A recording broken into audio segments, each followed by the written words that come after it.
Bienvenue dans cette masterclass. On est ravis de vous retrouver aujourd'hui. Bravo d'abord parce que vous avez validé la première partie de votre masterclass Designer son bonheur. Félicitations, car ne serait-ce que de réaliser que nous pouvons prendre du recul sur nos pensées est un sacré pas vers un mieux-être, plus de joie dans votre vie et plus de sérénité. Accrochez-vous maintenant parce que vous allez démarrer l'écriture du roman de votre vie. Et bien ensuite, il ne restera plus qu'à le vivre dans la partie 3, pratiquer le bonheur. Notre idée, vous l'avez évidemment compris depuis qu'on a démarré la masterclass ensemble, c'est de vous transmettre ce qui a marché le mieux pour nous, ce qui nous paraît le plus logique pour que vous l'assimiliez facilement grâce à différents exercices qui vont suivre. Alors, c'est peut-être pas le mieux adapté à votre rythme, à votre personnalité, à vos connaissances actuelles. L'idée est vraiment de démarrer et d'imaginer une forme d'apprentissage plutôt circulaire que linéaire.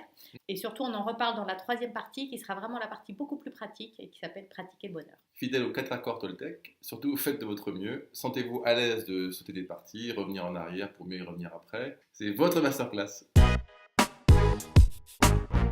La première partie de ce deuxième chapitre, c'est écrire le scénario de sa vie. Alors, comment vous voyez-vous précisément à 80 ans ? Selon votre âge, ça peut vous paraître plus ou moins difficile de répondre à cette question.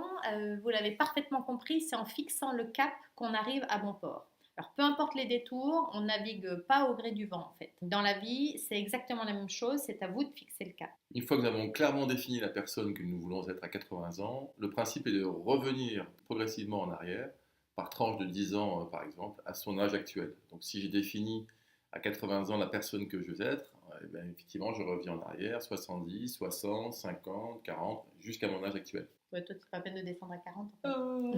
Et enfin, de se poser la question suivante, quelle décision dois-je prendre maintenant pour être sûr d'atteindre mon objectif à 80 ans ? Alors pour commencer le processus d'écriture de votre vie idéale, on va se concentrer pour le moment sur les domaines pro et perso. Par exemple, j'ai actuellement 30 ans, c'est pour l'exercice. Je travaille comme ingénieur réseau dans une entreprise de télécom. Et donc à 80 ans, si je fais l'exercice, je me vois profiter d'une retraite méritée après avoir gravi tous les échelons de mon entreprise. J'en suis devenu le patron. Et après mon départ, je suis resté très proche de mon successeur avec qui j'échange régulièrement. Là, c'est vraiment mon objectif au niveau pro. Je reviens donc en arrière, donc de décennie en décennie, en visualisant les différentes étapes jusqu'à aujourd'hui. Je me pose alors la question suivante. Ai-je la formation, les compétences, la motivation nécessaire pour que ma vision se réalise ? Sinon, comment faire pour que ce soit le cas ? Après une première introspection et m'être renseigné sur les domaines à améliorer, je peux parler à mon responsable de mon objectif d'évolution et selon sa réaction, connaître les aménagements possibles de l'organisation de mon temps, par exemple de travail, pour suivre des cours, des formations, des stages notamment en gestion finance, marketing management. Et en cas de retour négatif, il faudra envisager un changement de service, de département et peut-être d'entreprise. Au niveau perso, je suis célibataire. C'est pour l'exercice. Oui, il a 30 ans, il est célibataire, c'est faux. Et je renvoie cette image d'indépendance. Je n'ai pas encore trouvé l'âme sœur et j'en profite pour travailler à fond.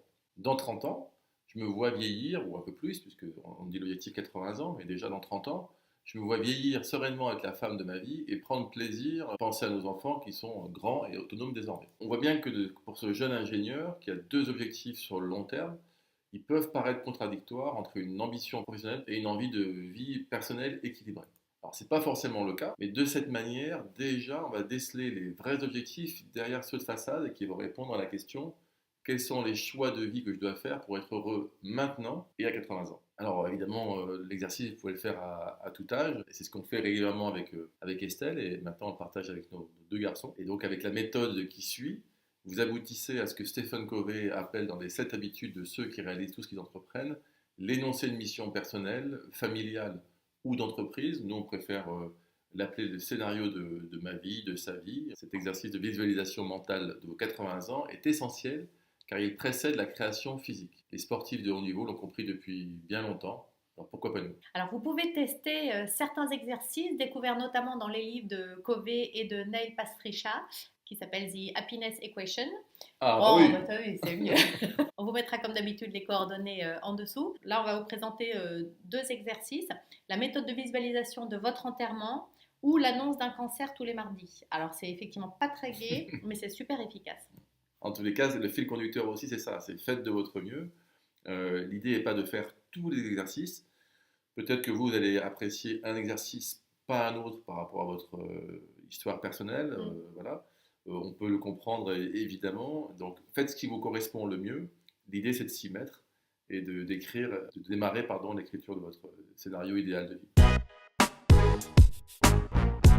Donc le test de l'enterrement, il faut vous isoler et imaginer ce que vos proches diraient de vous si vous mouriez demain. Écrivez précisément ce que diraient vos parents, votre femme, votre mari, votre conjoint, votre partenaire, vos frères, vos sœurs, vos meilleurs amis. Et est-ce que ce que vous entendez correspond à ce que vous êtes et ce que vous faites aujourd'hui en ce moment? Si la réponse est oui, c'est que tout va bien. Sinon, il est peut-être temps de changer quelque chose. Ensuite, il y a le test du cancer. Alors bon, encore une fois, c'est pas super gai, mais il faut que ce soit efficace. Voilà, le fameux choc émotionnel. Si vous ne le vivez pas, et on ne vous le souhaite pas évidemment, c'est bien le but de cette masterclass, eh bien vous l'imaginez et ça va vous faire prendre normalement les bonnes décisions. Alors pour l'annonce du cancer tous les mardis par exemple, c'est le même principe mais qui est répété toutes les semaines pour que vous ne mettiez pas votre exercice de visualisation aux oubliettes et que vous repartiez dans une vie qui ne vous correspond pas vraiment. Ce que vous entendez correspond à ce que vous êtes et ce que vous faites en ce moment, donc c'est le même principe que l'enterrement. Si oui, tout va bien, sinon il est temps de changer un truc. Si vous avez des difficultés à projeter ce que seraient les paroles de vos proches, écrivez maintenant les 5 plus grands regrets de votre vie si on vous annonçait un cancer incurable. Donc ça aussi, c'est un bon exercice et si vous écrivez, vous allez plus visualiser. Alors pour vous aider, j'ai écrit ce que pourraient être les miens. Par exemple, j'aurais dû vivre une vie qui me correspondait vraiment et non celle qui correspondait à l'image que je me faisais de moi. Je n'aurais pas dû travailler autant et aussi dur juste pour satisfaire mon ego. J'aurais aimé avoir plus de courage afin d'exprimer mes sentiments envers ceux que j'aime et passer plus de temps avec eux. J'aurais dû rester plus en contact avec mes potes d'enfance, d'école. Et j'aurais dû essayer de réaliser mes rêves, de devenir musicien plutôt que de repousser. Maintenant, c'est trop tard. Alors un autre test très efficace, c'est le test du samedi matin. C'est un peu plus gai que le test du cancer et de l'enterrement. Mais si vous n'arrivez pas à vous projeter dans 10 ans, ce test est fait pour vous. Vous vous imaginez vous réveiller un samedi matin et vous n'avez strictement rien à faire. Aucune contrainte particulière, ni de couple, ni de famille, ni de travail. Qu'est-ce que vous aimeriez faire maintenant? Réfléchissez pas trop longtemps, sinon la raison l'emporte en disant mais non. Donc est-ce que c'est faire du sport, faire un voyage, lire un bouquin, tout envoyer balader? Voilà. Faites ce test samedi prochain pour vous et attention à votre prochain réveil parce que vous allez peut-être être surpris des réponses que vous écrivez. Le test d'immersion, il consiste à se rendre compte par soi-même de ce qu'on ressent, de s'écouter réellement. Vous l'avez sûrement déjà fait quand vous cherchiez un nouveau job, un logement, d'aller sentir l'ambiance par exemple du quartier ou de l'entreprise qui vous intéresse à différents moments de la journée ou de la semaine.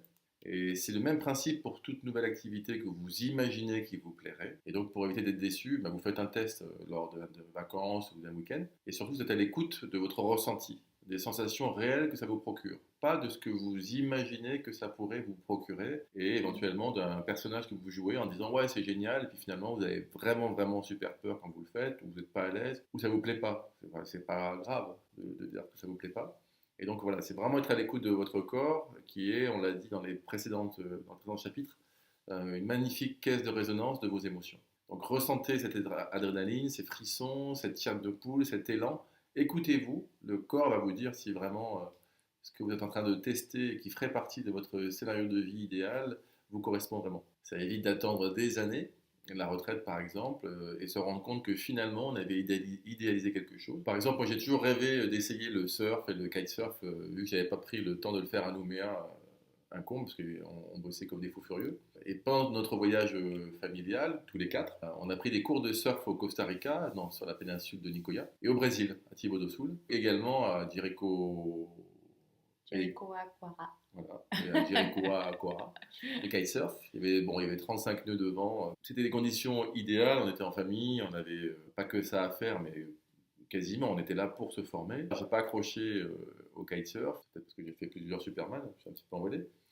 Alors c'est un exemple ludique lié au sport, quand on veut être heureux ou plus heureux dans sa vie ou amener plus de joie dans sa vie, eh bien, il y a peut-être d'autres choix. Et c'est pour donner un exemple, c'est le fait d'essayer justement un week-end, un soir, selon l'activité, et pour vous faire réaliser si vous aimez ou pas cette activité-là. On est souvent influencé par son environnement qui nous pousse à faire tel sport, telle activité ou tel travail. Voilà, réfléchissez sur votre scénario de vie idéal à vous.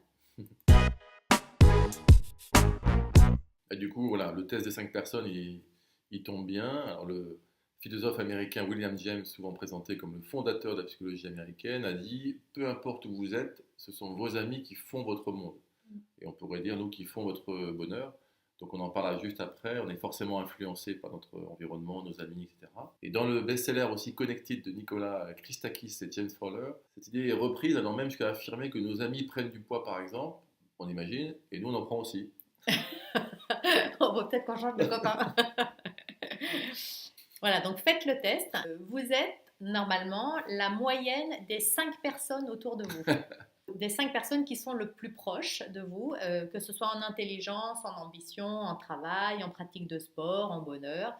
Voilà, ça peut paraître absurde au premier abord, mais en y réfléchissant bien et en faisant l'exercice, on peut avoir quelques surprises. Donc, notez les 5 personnes finalement qui sont le plus proches de vous. L'idée, c'est que vous puissiez, avec humour et avec du recul, de dire bah, tiens, c'est marrant, je me suis mis à telle pratique de sport, par exemple, et finalement, c'est votre meilleur ami qui le fait aussi, ou vous avez peut-être un petit peu minci parce que votre conjoint vous a dit tiens, ce serait bien si on mincissait un petit peu, ou voilà, quelque part, les décisions que l'on prend, finalement, elles se résument beaucoup à notre environnement le plus proche. Ça ne veut pas dire que ce sont des mauvaises décisions, hein, mais c'est juste d'avoir ce recul, encore une fois, sur ces décisions qui sont prises, de savoir si elles nous correspondent vraiment ou c'est parce que bah, l'environnement y participe. Donc à vous de jouer maintenant et imaginez-vous en papy et mamie à 80 ans en faisant l'exercice de retour arrière décennie par décennie, voilà, pour vraiment commencer à... Et toi, tu veux dire à 80 ans?